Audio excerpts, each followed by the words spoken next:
তুমি জানো তো নারুটোতে আমাদের কুরামা একমাত্র এমন টেল বিস্ট যে তার জিনজুরকিকে স্পেশাল চাকরা মোড ইউজ করার সুযোগ দেয়। এমনকি কুরামা সব 9 টেল বিস্ট এর মধ্যে সবচেয়ে বেশি চাকরা আর র পাওয়ার হোল্ড করতে পারে। কিন্তু প্রশ্ন হলো আমাদের কুরামাকে আসলে 10 টেলস এর সামনে টিকতে পারবে? ভিডিও শেষে আমি তোমাদের দেখাবো অন্য টেল বিস্ট আর 10 টেলস এর পাওয়ার ডিফারেন্স কেমন।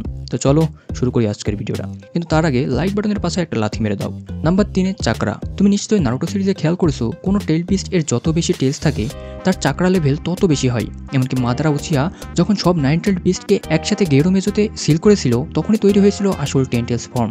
Number 2 size. 4th great ninja ওয়ারে তুমি দেখেছো 10 টেলস এর ম্যাসিভ সাইজের সামনে আমাদের কুরামা আর গিউকি একদম বাচ্চার মতো লাগছিল। Number 1 tailed beast bomb. এটা প্রতিটা টেলড বিস্ট এর আল্টিমেট ওয়েপন। এখন আমি তোমাদের একটা ক্লিপ দেখাবো যেখানে দেখা যাবে 10 টেলস কিভাবে কুরামা আর গিউকি এর টেলড বিস্ট বমকে একদমই সিরিয়াসলি নেয় না। Is that all you got?